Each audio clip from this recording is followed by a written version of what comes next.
I'm Andrea Johnson, Associate Professor of Music Business from Berklee College of Music in Boston, Massachusetts. Thank you for spending some time with me today to learn about WTF, our NFTs, tokens, and smart contracts.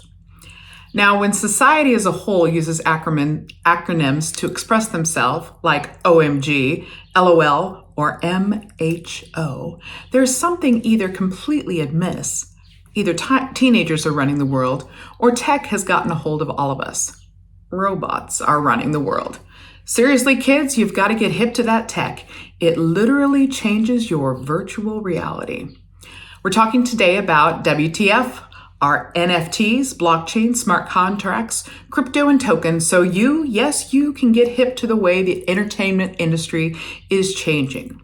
There is money to be made and lost. So let's dive in and help you understand how this new technology can be beneficial to you and your clients.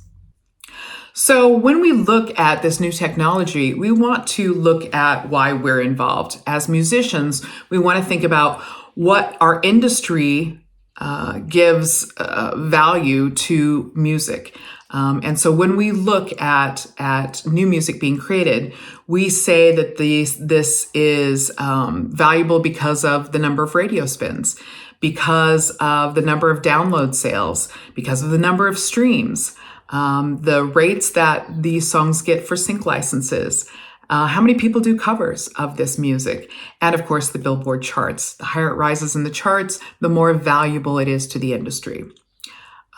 So to the customer, though, what is valuable about the music? Obviously, the connection to the music, whether the lyrics make sense to them, something they're going through in their life, their engagement with the artist, their connection to the artist, their ability to engage with the artist.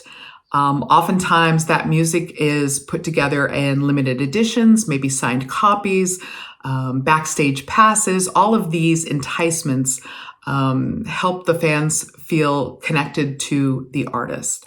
So how does that translate then into the metaverse and being online digitally? So one of the companies I want us to look at is Algorand.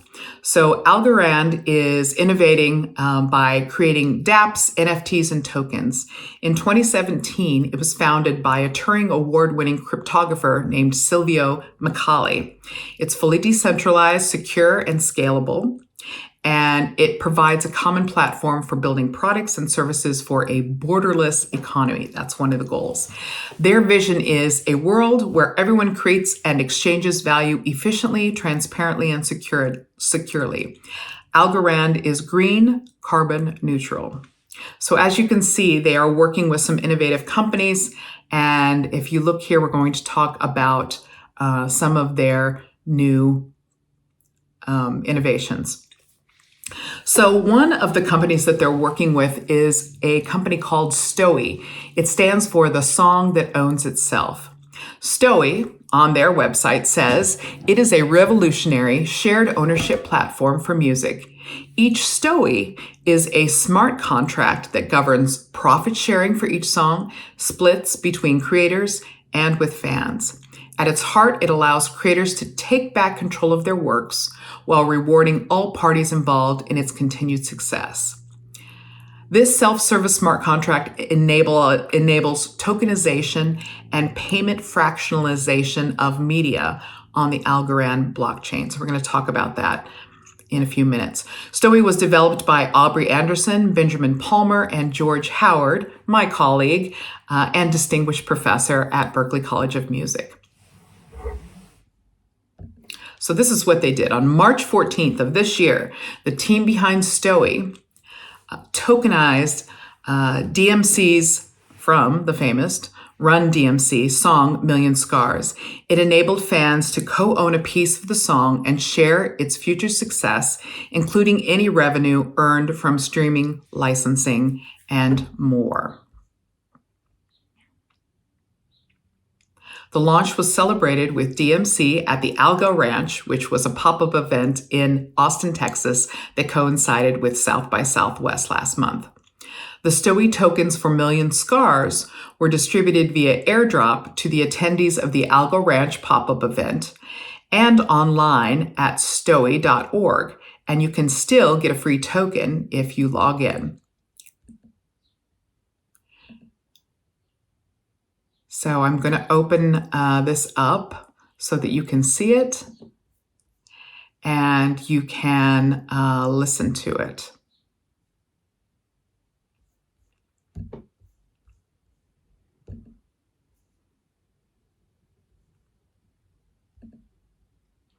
So here's a little bit of A Million Scars.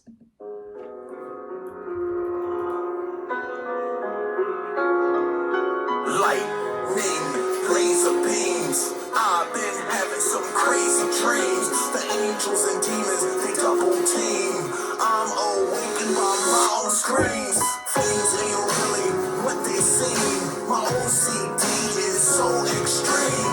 All my sins I try to clean. My self-esteem I can't redeem. I'm like a truck out on the road. I am holding a heavy load. Sex, drugs, and rock and roll. I pay my toll, then I lose control. We are who we are. Don't judge me by my million scars. Your turn, show me yours. A life worth living is why I write these chords. We are who we are. Don't judge me by my million scars. Your turn, show me yours. A life worth living is why I write these chords. All right, so DMC, killing it again. All right, so in order for you to actually get that Stowy, you have to access and create your own cryptocurrency wallet. So a crypto wallet is a digital wallet that stores the public and private keys of your cryptocurrency and the amount that you own. Your private key is a 52-character alphanumeric randomized string of numbers encoded using base 58. Right? It functions as your password to get into your wallet. No identity or banking info is held in your wallet. It is decentralized, so there's not one place that you go. So of course that helps to make it more secure. The password. So to prove you own a username, you have to provide a password that turns into your username when run through these certain functions. When you own, deposit, or withdraw cryptocurrencies, you digitally sign transactions on the crypto blockchain with the wallet keys that are written into the blockchain's distributed ledger. So this all happens seamlessly, but it can't happen without a wallet that safeguards those keys. All right, so how do I buy on Stowy? There's this wallet that they are using now called the Pera Wallet. They were on Ethereum and they moved to Algorand because Algorand is 10 times faster. It's 1,000 times less expensive to use. It's carbon neutral, and Stowy users can easily get this Pera crypto wallet just by going through the website and using a QR code. I was able to hook mine up very easily in about 10 minutes. All right, so we've talked a little bit about what smart contracts are, and I want to get into the nitty-gritty here.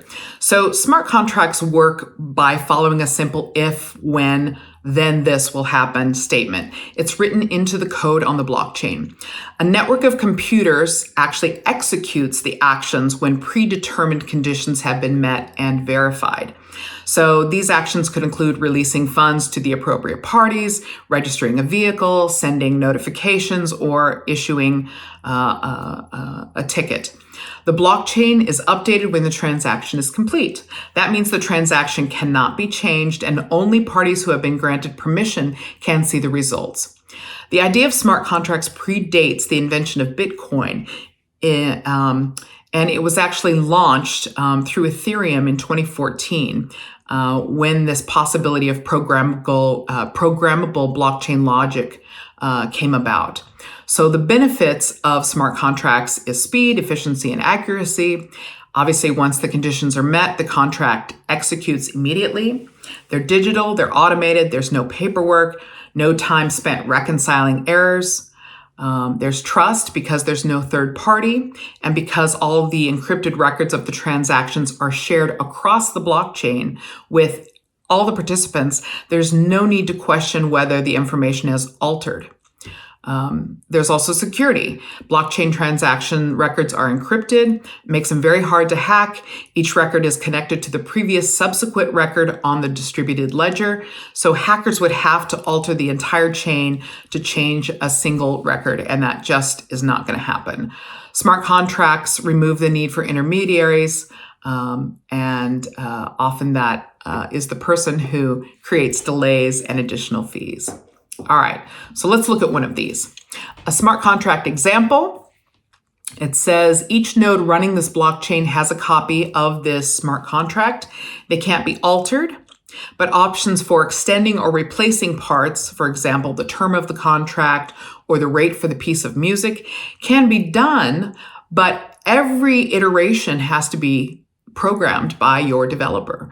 So you have to think 10 steps ahead and say, if I'm going to use this piece of music and I want it to be licensable for the web and for TV and, across multiple countries, maybe it's going to be in different languages. All of that has to be written into that smart contract. There's no room for interpretation. The contract basically fulfills based only on those inputs. So it does allow people from around the globe then to transact. You don't have to convert your money from one to the other, from US dollars to euro, for instance. Therefore, there's more autonomy. Everything's backed up on the blockchain, which makes it very safe, and there isn't any data loss because, remember, it's replicated in every computer that is verifying the transactions on the blockchain. Unfortunately, to generate a smart contract, thousands of miners have to run the transactional code to verify the contract. This is a waste of time, electricity, so therefore it's not very eco-friendly. The language essentially can only do what you tell it to do, so the contract has to be coded for every use. So human mistakes in the contract terms will obviously cause the smart contract to output incorrectly. So how does the money work in a Stowy smart contract? A Stowy smart contract creates a fixed number of Stowy tokens, which represent both the financial interest in the song and the voting power to govern key decisions about that song. A Stowy token represents your portion of ownership in the DAO. Remember, that's the digital autonomous organization for each song. It's kind of like a percentage of your ownership structure of an LLC agreement, but on the blockchain. Any transactions are paid according to the smart contract, which represents the art and the rights holders. For instance, the question as to whether to license a song for sync or to distribute it, if a derivative work is allowed, or if the song should be remastered, would all fall under the decision-making power of the Stowy token holders. The rules for how these decisions are made and how and when token holders get paid comes directly from when and how you set up the DAO. All right, so Stowy payments and tokens. As Stowy songs are released on streaming services, sync licensed, or generate revenue in other ways, if you are a token holder, you start to earn revenue according to the number of tokens that you own. So if a song makes money, so do you. Stowy tokens can also be traded or sold on blockchain markets such as OpenSea or on the Stowy DAO itself. The song channels value both from the fans to the creators, but also the other way around. So here is their Stowy self-service tools. If you're interested in creating your own NFT, you can do it through Stowy at these links. And they've also included all of their contracts and their white paper that gives you more information about the process. So what's the difference then between these tokens and a coin? Cryptocurrency coins. The main purpose of cryptocurrency coin is to function as digital cash. Crypto coins have their own native blockchain. For example, Bitcoin, which is shown as BTC, or Monero, which is XMR. There are also protocol coins that are native to a protocol blockchain that retain additional functionalities for the development of decentralized applications and smart contract technology. Tokens are digital assets that are built on top of a blockchain protocol. Tokens do not have their own blockchain. Think about it this way. Bitcoin doesn't allow you to make anything on its blockchain, whereas Ethereum and Solana's blockchains allow developers to create everything from new tokens and meme coins to decentralized applications. Ethereum uses a coin called Ether as its native currency, but tokens such as BAT or Loopring exist on Ethereum's blockchain as well. They do this because the team of developers can allow Ethereum to provide all of the safety and security, while the team behind the token just focuses on making a token that has good features. Ethereum's blockchain calls its tokens ERC20. So this is interesting though. Typically when somebody sets up a stable coin, so like an Ether or an algo, there's a reserve for the assets which are held as collateral. Some stablecoins are actually centralized as well. Right now, though, there's no standardized way for stablecoins to disclose the assets, and that seems like an obvious target for regulators. There's still a way to do an end run around the needs for stablecoins. In fact, the way to get rid of stablecoins might just be the dollar, but digital.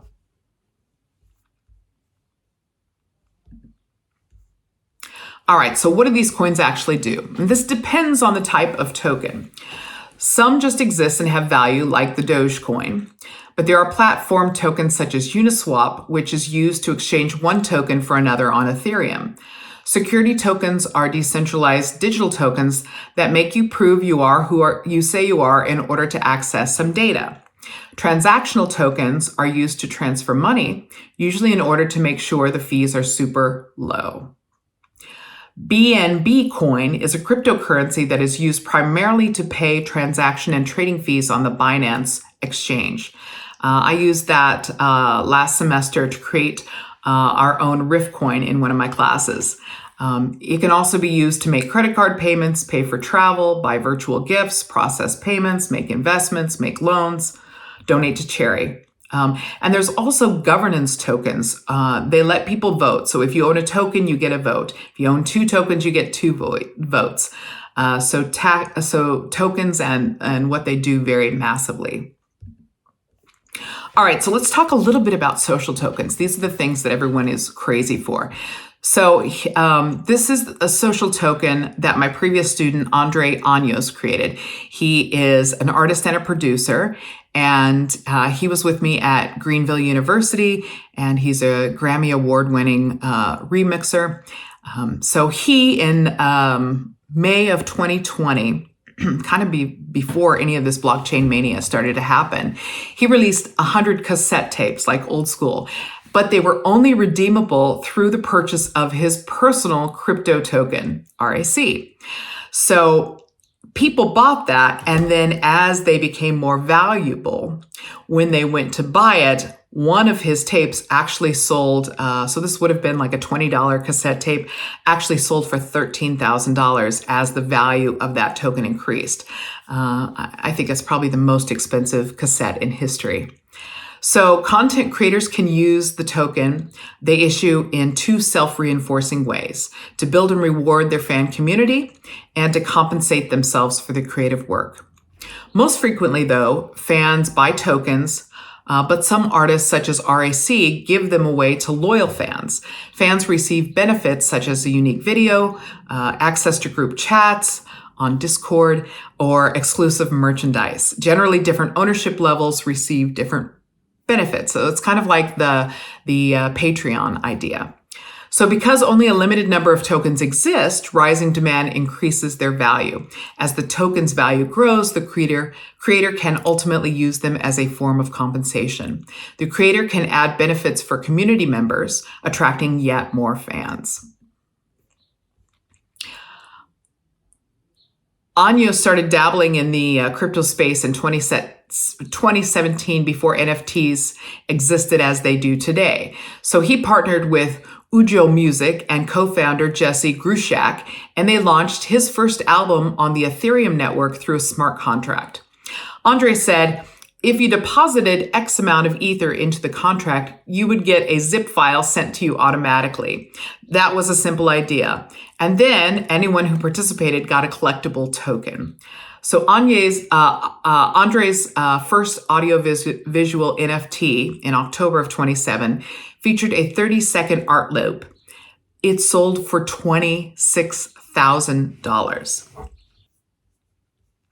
So the brilliant thing that he did is he used the smart contract within the NFT to set a 10% royalty, ensuring that every time it sold and resold, he would get a 10% royalty on the sale. So remember, an NFT is unique. There's only one of them. And so as it gets sold, he gets a kickback essentially every time because, of course, as you're selling it, you're making money each time. So I thought that was a really brilliant use of a smart contract. So finally, WTF or NFTs. All this talk about smart contracts, tokens, and NFTs. What are they? NFT stands for Non Fungible Token. These are a special kind of crypto asset in which each token is unique, as opposed to a fungible asset like Bitcoin and dollar bills, which are all worth exactly the same amount. Because every NFT is unique, they create digital scarcity. They can't be duplicated or divided. Well, we'll talk about that in a few minutes. And they can be used to authenticate ownership of digital assets like artwork, recordings, in-game tokens, virtual real estate, and virtual pets. In the entertainment world, NFTs give creators new ways to interact with their audiences. They can raise money, they can create new distribution windows, and turn all of it into a proof of concept to sell their movie and their TV. So here's the first NFT made by Kevin McCoy in 2014. He minted a token on the Namecoin blockchain that pointed to an animation, and he called it a monetized graphic. And that name didn't really stick, but it addressed the need McCoy wanted to address in the digital art world, which is digital works are often posted, downloaded, and reposted in a way that cuts out the artist. And he wanted to bring that back. He wanted to make sure that that artist name and authorship, their moral rights, were encoded. So this is the transition from Web 2.0 to Web 3. The NFT is the gateway to Web 3, said Ben Arnon, co-founder and CEO of NFT platform Curio. So he says it puts ownership in the hands of users. In the past, monetization was completely in the hands of platforms like Facebook and Google. It's the future of the internet, so people should get on board. I agree. All right, so this is kind of interesting. Watch this.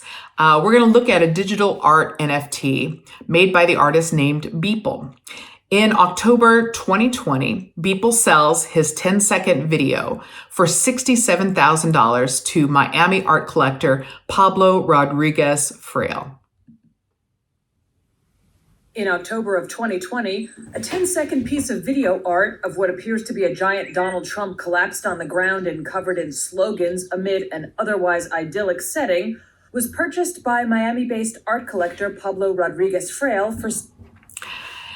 4 months later, Rodriguez Fraile sold that in an online auction for $6.6 million.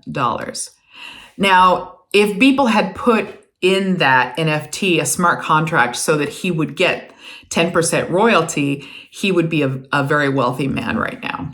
He is still a wealthy man. So around that same time, Christie's, the auction house, announced that it would sell a collage of 5,000 all-digital works by this same artist, by Beeple. His real name is Mike Winkleman, and it was put on the virtual auction block with a starting price of $100, and on March 11th, it sold for $69 million. Yeah. So this is not, a child's game. There's a lot of money to be transacted here. So let's look at something that's maybe a little more within the perspective that you and I can understand. Here's a great example of another NFT. This is a magazine cover from Spin, digitized as a unique NFT.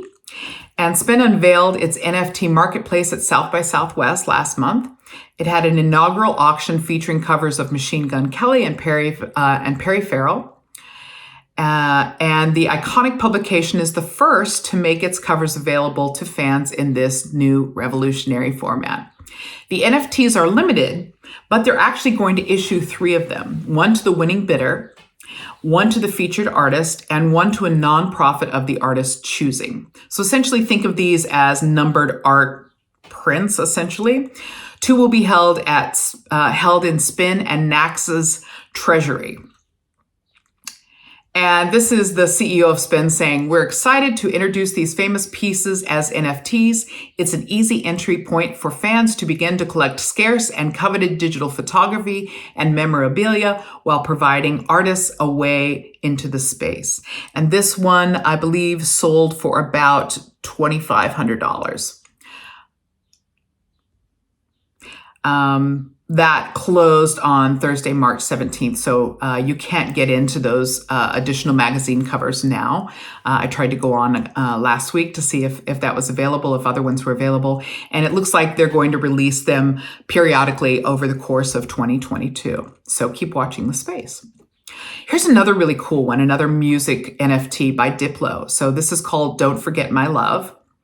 And here, musicians use Royal, so that's the marketplace, it's called Royal Market, to sell royalty ownership in their songs and give collectors access to these special benefits.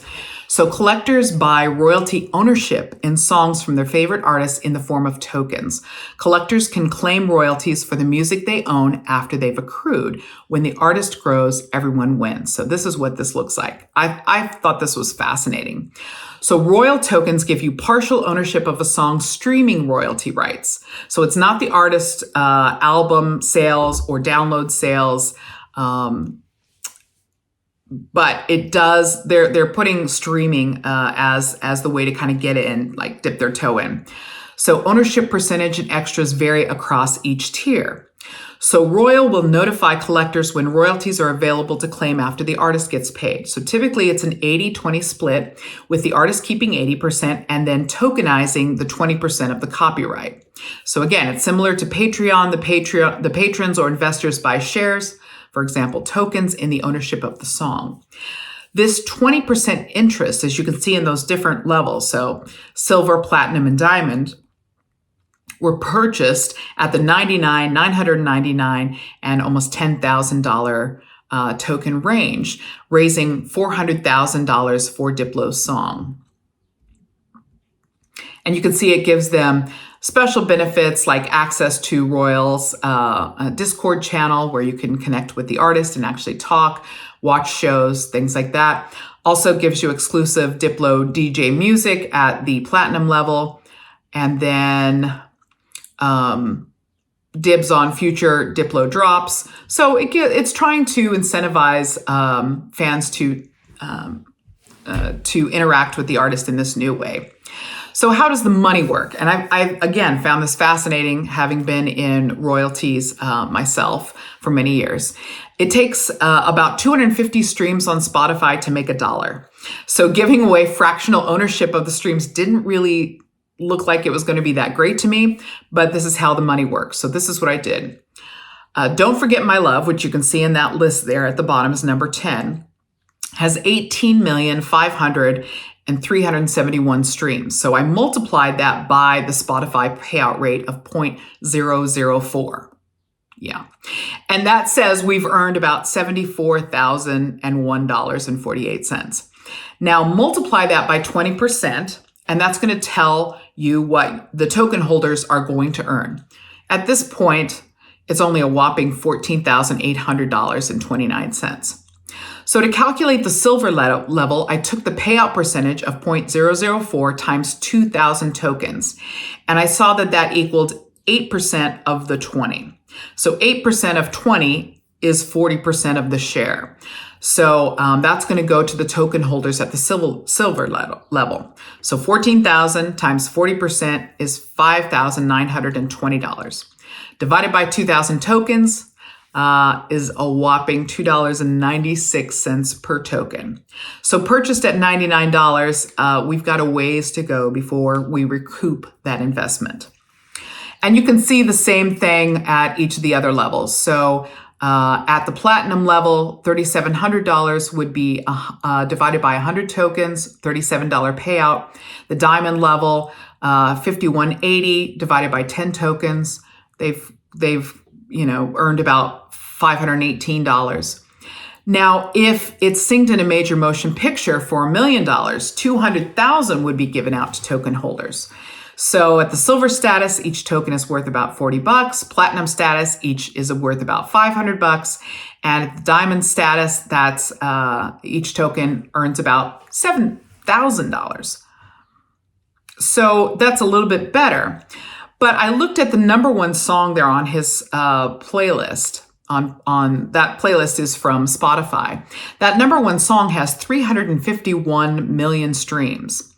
So again, if you calculate that share going to the silver token holders is about $112,000, which equals about $56. So remember, you've invested 99, so you're about halfway there. And then at the diamond level, we're just going to jump up to diamond. There's about $98,000 divided by 10 tokens. And that's where you get $9,831 per token. So you're just about breaking even for that investment of $10,000. So think about that. For this song to pay back your investment, it has to have over 600 million streams. Yeah. So interesting, fun. I'm not sure that most investors are young investors. If you look at, fans who are wanting to invest, are really going to do the calculations of the money. And so they're probably just going to do it as a vanity product, that they have it, not really looking for the compensation that comes with it. Some of Stowy's, the one they did with DMC, is not only streaming income, but also when that song is synced and for multiple streams of income. So that might have a much higher payout rate than just Diplo's streaming royalties. All right, so let's look at this idea of a tokenized copyright or a fractional NFT. It's similar concepts, but a fractional NFT can include an item that there is only one of. Customers essentially buy shares of that one item and have partial ownership of an NFT. So think about it as an investment group for the Mona Lisa. So one of the key defining features of NFTs is their guaranteed exclusive ownership. An NFT can't be replicated or forged, and it's a one-of-a-kind instrument. So this exclusivity, however, limits what NFT holders can do with their asset. It's led innovators in the space to push the boundaries of what's possible, including opportunities for this fractional ownership. So it's a whole new NFT that's been divided into smaller fractions, and it can be traded on exchanges or secondary markets. Some collections have become so valuable that the price of owning just a single NFT has been prohibitively expensive. So you saw with the Beeple one, $69 million spent. I can't foresee that somebody else is going to spend, even $70 million just to own that. So it gets to a point where it has diminishing returns. One of the most famous, which is the picture here, is the Bored Ape Yacht Club. It's a digital art collection of 10,000 different NFTs. Each image depicts a cartoon ape in profile, decked out in various colors and traits. It was launched in 2021 in April, and it has many celebrity owners. And the collection has risen in value by several thousand%. A lot of these are, $200,000 for each one. And so you can see that most, common people, middle income people, just couldn't afford to do this. And one of the reasons that they sell for so high is that the opportunities behind the NFT is, being on a private Discord channel. It's kind of like getting you into a private club. And so that's why these are traded among, multimillionaires and billionaires. Some of the other ones that we're seeing are sports NFTs. So legendary skateboarder Tony Hawk announced the release of a tokenized video showing his last ever 540-degree ollie via the Ethernet chain. The NFT lets someone permanently own the last fan footage. The NFT lets someone permanently own the last footage that fans will see of the retired pro skater performing this trick. He nailed the first one back in 1989. Another interesting music NFT is the King of Leon's. So Tennessee rock band King of Leon's made an impressive $2 million from the NFT sales of their latest album. One is sort of a limited deluxe package that includes the digital album, vinyl, and an animated digital album cover. Another is a golden ticket, which is linked to an actual concert ticket and promises VIP perks like front row seats for life and a personal concierge for the shows. It comes in an edition of 18, 6 of which will be auctioned off and the rest will go unsold, with the hope, of course, that they would accrue in value over time. And the last is a riff on the open edition concept where for a set amount of time, fans can pay to mint as many when you see yourself NFTs as they want. The idea is that when the window closes in March of 2021, the NFTs in that finite pool would become collector's items, which they did. All right, and finally, in Hollywood, we have film and TV creators are using NFTs to raise money and build a fan base before their projects even start. In spring of 22, 6 episodes of the animated web series The Glue Factory will premiere with a voice cast that includes Ted Danson, Patton Oswalt, Bobby Moynihan, and Bobby Lee. It's a comedy about the lives of the once mistreated horses that now live in a world where they make the rules. It was created with the input and over $3 million in funding from token holders. Centaur Studios minted 10,000 NFTs in August of 2021, and they sold out. Each cost about $300 in Ethereum. Of the proceeds, $315,000 was donated to Red Bucket, a Southern California equine rescue organization. And through a Discord server, token holders participated in various writing assignments, like what would the name of the iPhone be in the show's anthropomorphic equine world, which posters should hang in the windows of the horse's doctor's office. The staff writers, led by showrunners John Barinholtz, reviewed the ideas in a video chat, riffing and building on the submissions in front of a video chat audience of token holders. Seen here on the right is some of their ideas from a participant. Part of the pitch for the Glue Factory is the engagement of the NFT holders who are literally vested in the project. They serve as proof of concept of the IP's built-in community, which could encourage a network or a streamer to pick up the show. If it does well, those initial tokens could be sold at premiums to others who are eager to be a part of the community. And the earliest iteration of an NFT project is like a first cut edition cult comic book that goes on to fuel TV show and a blockbuster adaptation. In the future, we are really thinking that the NFT landscape will also be a breeding ground for the IP that ultimately makes its way into film, TV, and publishing. This is something that Arnon said.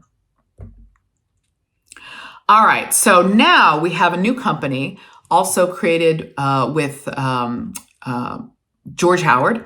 And Dequency is building a decentralized ecosystem where creators can discover each other and easily collaborate on audiovisual projects. So musicians, music right holders make their music available for licensing, and visual artists can obtain licenses to use music from the catalog in visual projects such as NFTs and metaverse content. All Dequency licenses are smart contracts, and it allows them to facilitate instant payments to creators and minimize fees traditionally charged by music licensing companies.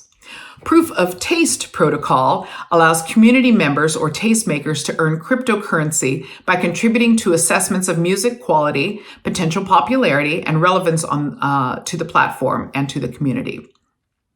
So Dequency licenses are minted on Algorand blockchain, and initial users will transact using algos, and you can see them here at Dequency.io. So this is a digital music platform or music production library. They don't like it to be called that, but that's the easiest way to think of it. All the music is hosted up there, and people can come in and swipe a crypto wallet and download music and then put that in their production. Along those lines is the Radar Music Platform. This is a platform that Berklee and MIT Connection Science are building at Berklee. And again, it's a new music licensing platform. Radar stands for Rights and Asset Information in Decentralized Authoritative Repositories. And they're doing this to monetize and license songs to visual media students, to games, to podcasts, and hopefully, fingers crossed, some virtual reality gaming companies. Radar will be powered by Algorand blockchain, and it is supported by grants through Open Music and other investors. Again, this idea is that Radar, Berklee students and alumni would be able to put their music up on the Radar platform and make it available. And currently we have just one rate, and it's for independent film. And when somebody comes up there, they can listen. They can search using, hashtags for certain beats per minute, a certain mood, female vocals, guitar only, and they can use it like you would any production music library. And you could hear all of those songs. You pick one. Again, you connect your crypto wallet, and you are able to purchase the music and download it and put it into your production. And of course, the smart contract has limited uses. Right now, again, we're only using it for independent film, for film festivals. But as we iterate, we will have additional licenses for podcasts and virtual reality and for gaming. The idea behind this, again, was George Howard's, and he built this with MIT and Berklee students. And the idea was to give those creators the power over their own intellectual property. And again, to not have any middlemen taking that piece, that literally Berklee is not owning any of it. Berklee does not get any fees from it.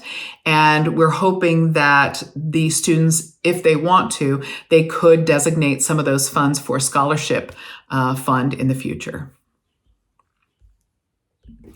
So we talked a little bit about the metaverse, and I wanted to talk about two applications that are being used in the metaverse. One is called Decentraland, and the other is the Sandbox.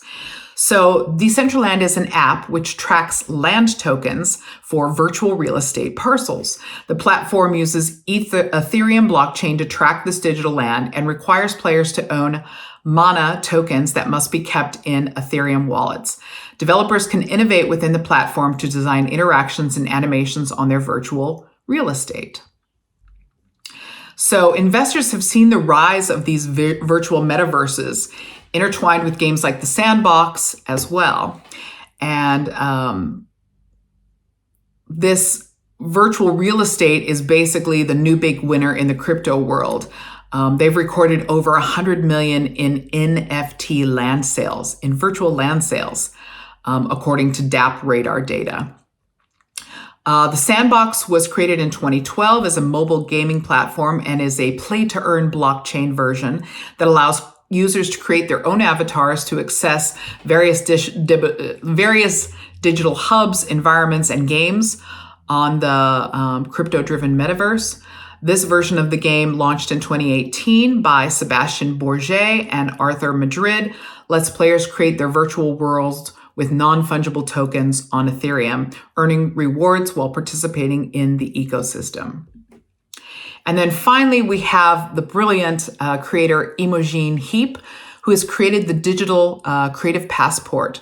This is a verified digital ID for music makers where they can access, update, and manage their own information about their own creative works and then be able to share it with others. So essentially, you create a song and you are able to put in all of your information about who owns the song, who owns the recording, who owns the artwork, all of the players, basically digital liner notes that gives attribution to everyone who worked on the project.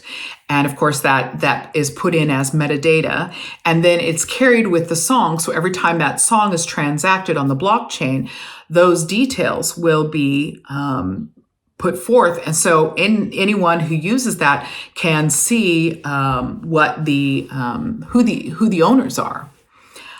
So creators can also push updated profile information into other music services. They can pull and visualize relevant information from their representatives, their managers, their attorneys, and put that all on the dashboard. So there's no more multiple profiles to update, no more passwords to remember. And they're also iterating one for managers to manage their artists and for bands to manage their band content as well. One of the standards that they're using is DDEX. DDEX is it's a standard setting organization that all of the entertainment and music moguls are using, and it's focused on the creation of digital value chain standards to make the exchange of that data and the information across the music industry more efficient. So it says, imagine creating your music, adding the metadata, identifying you as the owner of the recording and the composition, and the information would be carried along the blockchain wherever your work is placed in film, TV, or ads.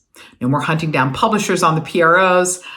You can find out immediately from this creative passport who the owner is. Digital Music Value Chain Standards was established by a consortium. They realized that the digital music industry needed to adopt standards related to the way it communicated information about works and tracks and producers, products. This metadata and this information needed to be communicated in a common format and then delivered between companies in a common way so that each party could receive the metadata and understand it. That's what the DDEX is trying to do, and she's integrating that into her creative passport. So there you go. There's a few things to help you understand all of this new technology and help you to take advantage of it. I hope you enjoyed your time. Thank you.